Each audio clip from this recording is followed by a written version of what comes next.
আমি অ্যাস্ট্রোলজার আচার্য সুমিতা বসাক। সবার প্রথমে জানাই 2025 সালের শুভেচ্ছা।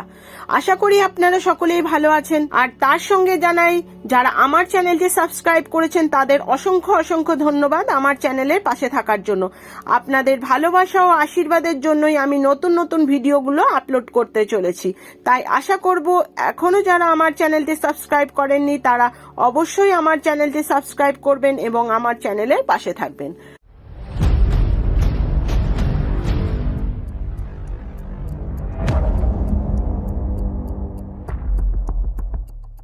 আজ এই পর্বে 2025 সালের কুম্ভ রাশির জাতক জাতিকাদের সারা বছর কেমন যাবে এবং 2025 সালে ভালো থাকার জন্য কি কি উপায়গুলি করবেন সেই সম্পর্কে বিস্তারিত আলোচনা করব।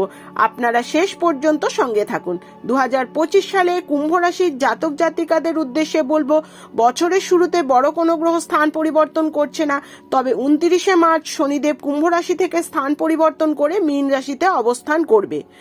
এই বছরটা হচ্ছে কুম্ভ রাশির 7.5 লাস্ট স্টেজ, অর্থাৎ 2025-এর মার্চ মাসের পর থেকে 2.5 বছর আপনাদের খুব সাবধানে থাকতে হবে। 2025-এর মে মাসে দেবগুরু বৃহস্পতি বৃষ রাশি থেকে স্থান পরিবর্তন করে মিথুন রাশিতে অবস্থান করবে। তাছাড়া সংখ্যাতত্ত্ব অনুযায়ী 2025 বছরটি মঙ্গল গ্রহের বছর। কুম্ভ রাশি সাপেক্ষে তৃতীয় ও দশমপতি মঙ্গল গ্রহ ষষ্ঠভাবে নিচস্থ হয়ে অবস্থান করায় মঙ্গল গ্রহের শুভাশুভ ফল কুম্ভ রাশির জাতক জাতিকাদের ওপর থাকবে। বছরের শুরুতে প্রথমভাবে শনিদেব, দ্বিতীয়ভাবে রাহু গ্রহ, চতুর্থভাবে দেবগুরু বৃহস্পতি, সপ্তমভাবে মঙ্গল গ্রহ, নবমভাবে কেতু গ্রহ, দ্বাদশভাবে রবি গ্রহ অবস্থান করবে। কুম্ভ রাশির জাতক জাতিকাদের স্বাস্থ্য সম্পর্কে বলবো, রাহু ও কেতু গ্রহ সারা বছর আপনার দ্বিতীয় ও অষ্টম ভাবে থাকার কারণে আপনার স্বাস্থ্য সম্পর্কে বিশেষ যত্নবান হতে হবে। রোজকার খাদ্যাভ্যাস আপনার শারীরিক সুস্থতার হার বৃদ্ধি করবে। পেটের অসুখ, হৃদরোগ, মাথা ব্যথা, যে কোনো ধরনের অস্ত্রোপচার, জয়েন্ট পেন, ধমনী সংক্রান্ত অসুখ, রক্তবিকার, দাঁতের রোগ, মুখের ঘা, অম্লপিত্ত, চোখের সমস্যা, বাতজ বেদনা, কোমরে ব্যথা, হাঁটু ব্যথা, সুগার, হিস্টিরিয়া, গ্যাসের সমস্যা, নার্ভের সমস্যা, কিডনি ও ইউরিনারি ট্র্যাকের মতো সমস্যায় কষ্ট পেতে পারেন। গাড়ি চালাতে সাবধান থাকতে হবে। নেশামুক্ত জীবনযাপন করলে আপনার ক্ষেত্রে শুভ হবে। কুম্ভ রাশির ছাত্রছাত্রীদের উদ্দেশ্যে বলবো, চতুর্থভাবে দেবগুরু বৃহস্পতি অবস্থান করায় শিক্ষাক্ষেত্রে উন্নতি আনবে। প্রথমভাবে শনিদেব অবস্থান আপনার স্মৃতিশক্তিকে মজবুত করবে এবং পড়াশোনার ক্ষেত্রে সফলতা আনবে। আপনার অধ্যবসায় বাড়াতে হবে।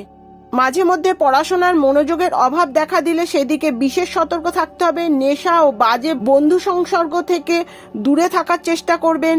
যে সকল ছাত্রছাত্রীরা প্রতিযোগিতামূলক পরীক্ষায় প্রস্তুতি নিচ্ছিলে তাদের এই বছরটা খুব ভালো কাটতে চলেছে।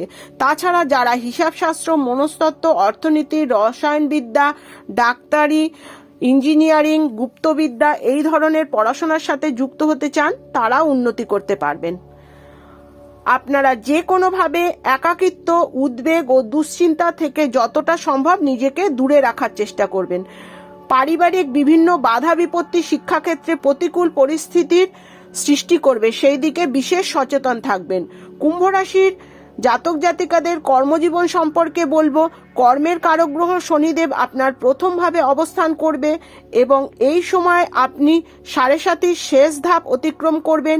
কর্মের প্রধান কারক গ্রহ হিসাবে শনিদেব প্রথমভাবে বসে তৃতীয়, সপ্তম ও দশম ভাবে দৃষ্টি দেবে এবং চতুর্থভাবে দেবগুরু বৃহস্পতি অবস্থান করে তার সপ্তম দৃষ্টি কর্মভাবে থাকায় আপনি চাকরি পরিবর্তন করতে পারবেন, যা আপনার কেরিয়ারে সফলতা নিয়ে আসবে।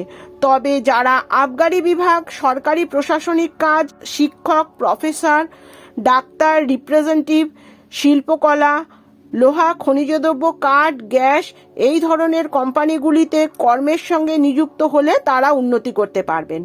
নতুন কর্মলাভের যোগ। রাজনীতি ও উপদেষ্টামূলক কর্মের সাথে যুক্তদের উন্নতির যোগ।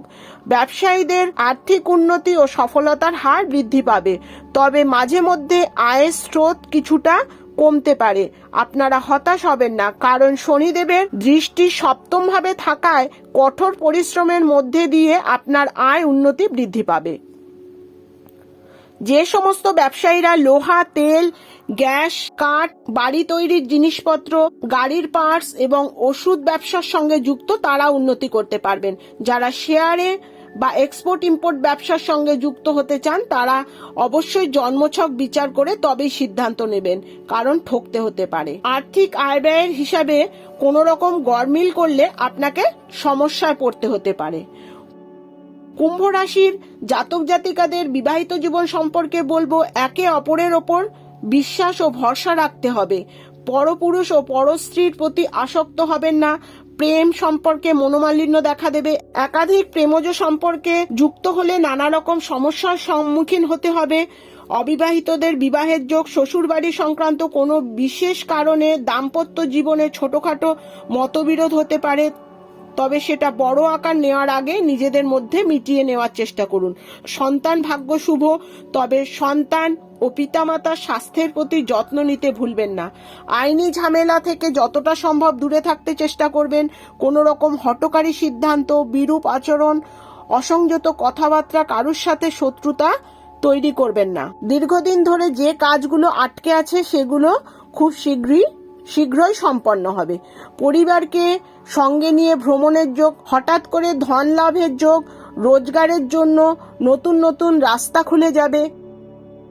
2025 সালে ভালো থাকার জন্য কি কি উপায়গুলি করবেন? হনুমান চালিসা পাঠ করুন, নীল সরস্বতীর পুজো পাঠ ও মন্ত্র পাঠ করুন, শনিদেবের পুজো করুন, বয়স্কদের প্রণাম করুন, সাদা ও সবুজ বস্ত্র পরিধান করুন বা ওই রঙের রুমালও সঙ্গে রাখতে পারেন। অবশ্যই আপনারা আপনাদের জন্মছক বিচার করে গ্রহের অবস্থান ও দশা অন্তর্দশা জেনে নিতে ভুলবেন না। আজ এই পর্বে 2025 সালে কুম্ভ রাশির জাতক জাতিকাদের সারা বছর কেমন যাবে সেই সম্পর্কে আলোচনা করলাম। আগামী পর্বে মীন রাশির জাতক জাতিকাদের সারা বছর কেমন যাবে সেটা জানার জন্য আচার্য সুমিতা বসাকের চ্যানেলের দিকে নজর রাখুন। চ্যানেলটি সাবস্ক্রাইব করুন, পাশে থাকা বেল বাটনটি অবশ্যই ক্লিক করবেন যাতে আমার আপলোড করা ভিডিওগুলো আপনাদের কাছে পৌঁছে যায়। অবশ্যই আশা করব লাইক, কমেন্ট, শেয়ার করবেন, আপনার আত্মীয় ও বন্ধুদের মধ্যে শেয়ার করবেন যাতে তারা 2025 সালের রাশিফল সম্পর্কে আগাম জেনে উপকৃত হয়। প্রত্যেকে ভালো থাকবেন, সাবধানে থাকবেন, সুস্থ থাকবেন। আজ এই পর্যন্ত, নমস্কার।